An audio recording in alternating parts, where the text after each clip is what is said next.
Hello, everybody. What is up, and welcome back. If you're new here, I'm Liz, your host here at Crimes Untold. And today we're going to be talking about the John and Jane Does that have been identified. I know, you're getting multiple videos this week. Is that amazing? There is also another one that was just identified, which is a notorious Jane Doe case because we only knew her like pseudonym, but that's going to be a part of my actual true crime recap for the week that will come out tomorrow. You're seeing this on Friday.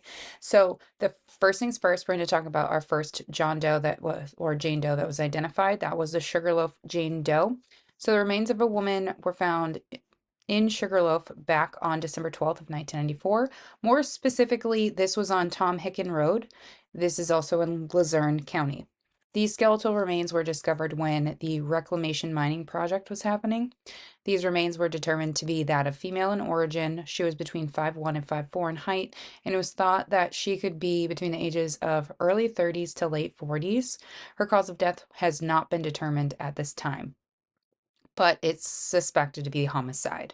So back in 1996, they had a clay rendering of this Jane Doe made in order to help identify her, but that wouldn't happen.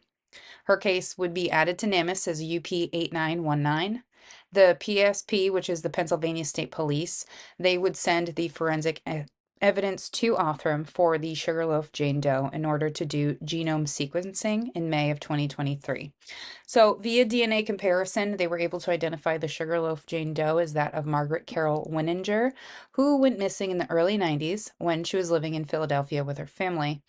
She was estimated to be about 44 or 45 at the time of her death, in which we believe happened between 1992 and 1994. Back on March 15th of 2023, a body of a man was found in Jackson, Mississippi. His remains were found in an abandoned home and remained unidentified for that of 11 months as the Hinds County John Doe of 2023. This man would be identified as that of Gary L. Lockhart.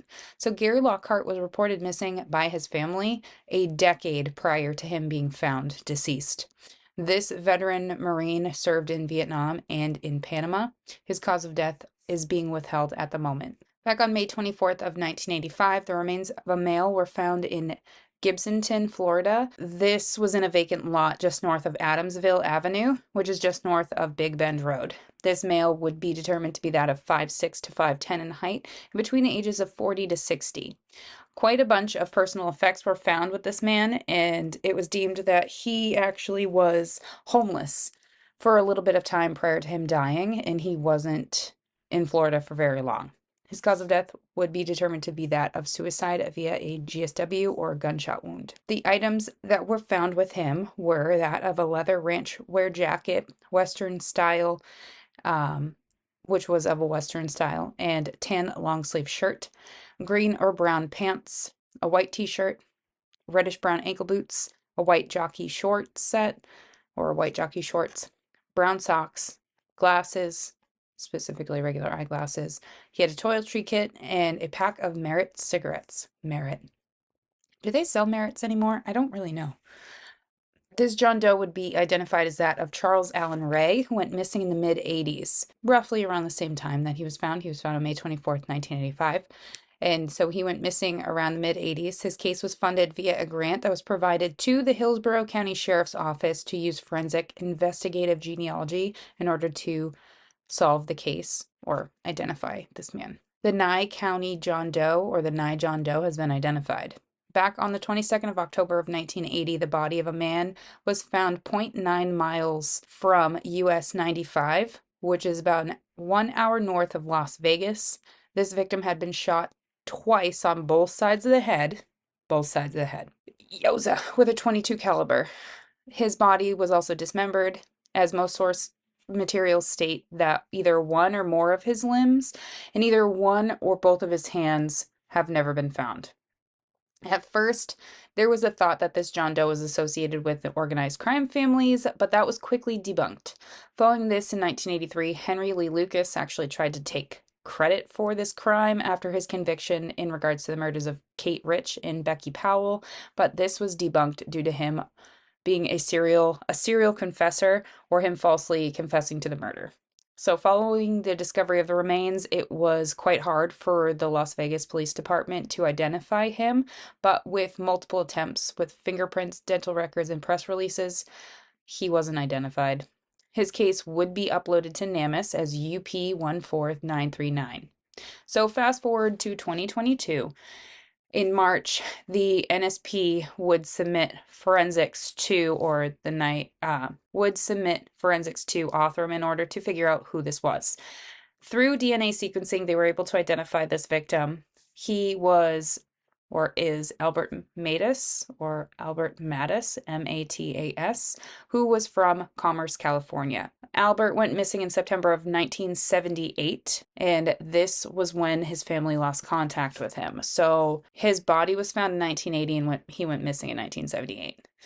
Yeah, his case is still being investigated at this time. Like I mentioned in my video that went up on Wednesday, the DeSoto County Jane Doe was identified from 1985. That is Lori Ann Mueller Pennell. I will link that in a card above. I won't reiterate because she has her own standalone video. The Neosho John Doe of 2017 has been identified. The body of a man was discovered on April 29th, 2017, within a trash bag and was just seemingly discarded near the river in Neosho Rapids, Kansas. Within the trash bag was additional remains wrapped in a comforter and in a fitted bedsheet. There was a digital watch also found inside as well. At first, police had processed the scene following receiving a phone call about a skull that was found along the banks of the river. So there was a rainstorm that had just taken place in the prior few days, and this skull had literally risen out of the mud. Yeah, that's how they found it. This man was determined to be about 5'5" in height and had scoliosis and was in mid to later age in life. This man's cause of death is not known and still remains unclear at this time, but it is likely that he died between 2013 and 2016. They also determined that he was either blonde, he had white hair, or had gray hair, and that his hair was about 6 to 8 inches in length as well. Back in 2022, the Lyon County Sheriff's Office started working with Othram and submitted DNA to try and identify him. Back on the 31st of January of 2023, per an article written by Sarah Motter, there was an introduction of new information released in regards to the case. So this new information was about how the body was found, and this was released. They spoke in regards to how the bag was actually torn open due to animals ripping it open, not being tied on top, which is how it was previously released, that the bag was tied on top. They also spoke in regards to how the skull was about 20 feet south of the trash bag, which was a black lawn and leaf trash bag.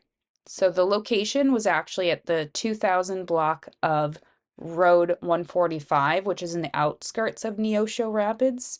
And thankfully, with the help of Othram, they were able to find a tentative potential relative of this man. And this was using supplemental DNA testing. They were able to confirm that this was Randy Bruce Clayton, who was known to be living in Oklahoma, but he was actually from Phoenix, Arizona. It is not exactly known when he went missing, but just that he went missing and was finally identified after 6 years without his name. After 43 years, William Monroe III has his name back. You heard that, 43 years. Back on December 4th of 1980, the body of a man was found in a shallow grave with a gunshot wound to the neck in Pomona Park, Florida. His body was found during a normal patrol near Broward Lake and Cisco Road. So Broward Lake Road and Cisco Road. And he was partially buried. He was determined to be dead for approximately 2 to 3 weeks prior to being found and was about 160 pounds and 5'6" in height. There was no identification on the remains either. Police would end up canvassing the scene and heard that he was last seen by a woman on November 15th of 1980 in a store that this woman actually ran. There was also a driver that worked for the Simmons labor camp that stated he picked up somebody with the same clothing and clothing description as the man found.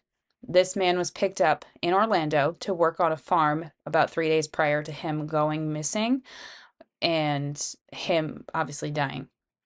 So his case was added to NamUs as UP 1291. So through genetic testing, they were able to determine that this was William Irving Monroe III, who had stopped talking to his family in 1980. There is no known information about how or why he died, but it is known that he was a Vietnam veteran.